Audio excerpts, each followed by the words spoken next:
और इस बीच एक बड़ी खबर आ रही है आपकी टीवी स्क्रीन पर। आपको बता दें कि महाराष्ट्र में कोरोना का कोहराम रुकने का नाम नहीं ले रहा है। आज फिर से आपको बताएं कि महाराष्ट्र में 48,700 नए केस सामने आए हैं। इस वक्त की बड़ी और महत्वपूर्ण खबर आपकी टीवी स्क्रीन पर। लेकिन एक राहत की बात यह है कि 60,000 से ज्यादा केस लगातार आ रहे थे, लेकिन उसमें थोड़ी राहत है। हालांकि 524 संक्रमितों की जान चली गई है। लॉकडाउन का उल्लंघन करने वालों की होगी आरटीपीसीआर टेस्ट होगा, यह कहा गया है सरकार के द्वारा। इस वक्त की बड़ी और महत्वपूर्ण खबर आपकी टीवी स्क्रीन पर। आपको बता दें कि लगातार कोरोना संक्रमण पूरे देश में आतंक फैला रहा है, अपना कोहराम मचा रखा है। लेकिन इस बीच महाराष्ट्र से 48,700 से ज्यादा संक्रमित अभी भी आए हैं। वहां पर लगातार बीते कई दिनों से लगातार लॉकडाउन जारी है। बावजूद इसके जो आंकड़े हैं अभी भी जो 40,000 से ऊपर आए हैं। लेकिन राहत की बात यह है कि बीते एक सप्ताह के बाद में 60,000 से कम केस आए हैं। और ये महाराष्ट्र सरकार के लिए भी एक बड़ी राहत की खबर होगी, महाराष्ट्र के लोगों के लिए भी एक राहत की खबर है। लेकिन अभी भी 40,000 से ज्यादा केस आना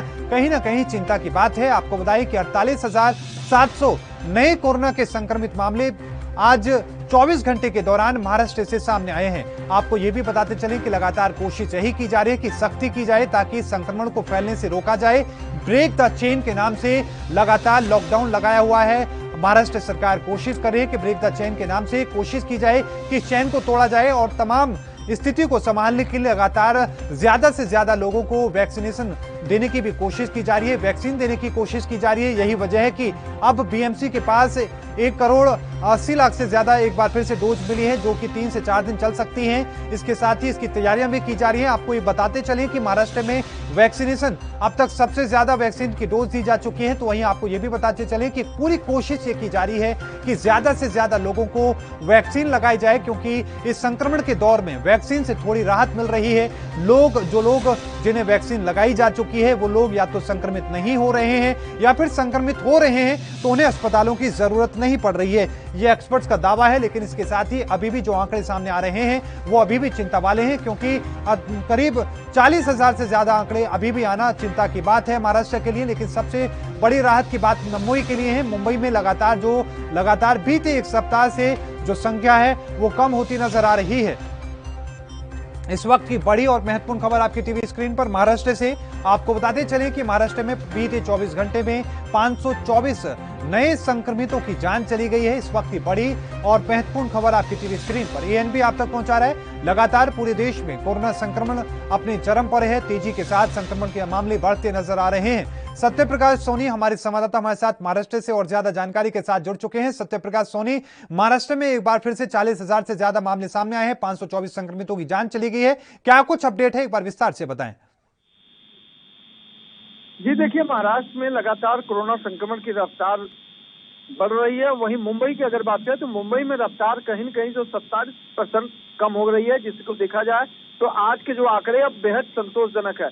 लिहाजा महाराष्ट्र सरकार अब लगातार एक कोशिश में है कि जो आंकड़े 3,877 आए हैं वो कहीं न कहीं मुंबई के लिए राहत भरा हुआ है। लेकिन महाराष्ट्र में जिस तरह से लगातार देखा जा रहा है कि डेथ रेट जो है, मौत दर लगातार बढ़ती जा रही है, उसको लेकर महाराष्ट्र सरकार की चिंताएं बढ़ रही है। वहीं मुंबई में अगर बात की जाए तो मुंबई में जिस तरह से डेथ रेट 1.51 थी, वहीं अब घटकर 1.48 के आसपास हो गई। तो जाहिर तौर पर डेथ रेट में काफी इजाफा देखा जा रहा है। लिहाजा सरकार लगातार कोशिश कर रही है कि ब्रेक द चेन के तहत किसी भी हालात में मुंबई की स्थिति जो है सुधारा जाए, महाराष्ट्र की स्थिति में सुधार किया जाए।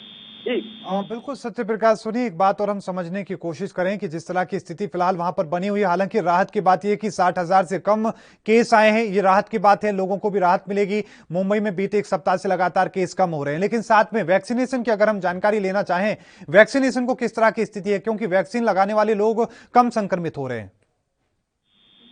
जाहिर तौर पर देखिए, वैक्सीन जो अगर फर्स्ट डोज की बात करें तो फर्स्ट डोज में बताया गया था कि 28 से 45 दिन तक जो डोज का जो असर रहेगा वो कहीं न कहीं इम्यूनेशन पावर बढ़ाने के लिए रहेगा।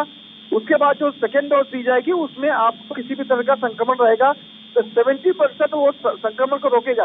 हालांकि जिस तरह से बताया गया था कि वैक्सीन लगाने के बाद कोरोना नहीं होगा, ये बेहद गलत है। वैक्सीन लगाने के बाद भी लोगों में संक्रमण देखा जा रहा है, लोगों के हालात भी खराब हो रहे हैं।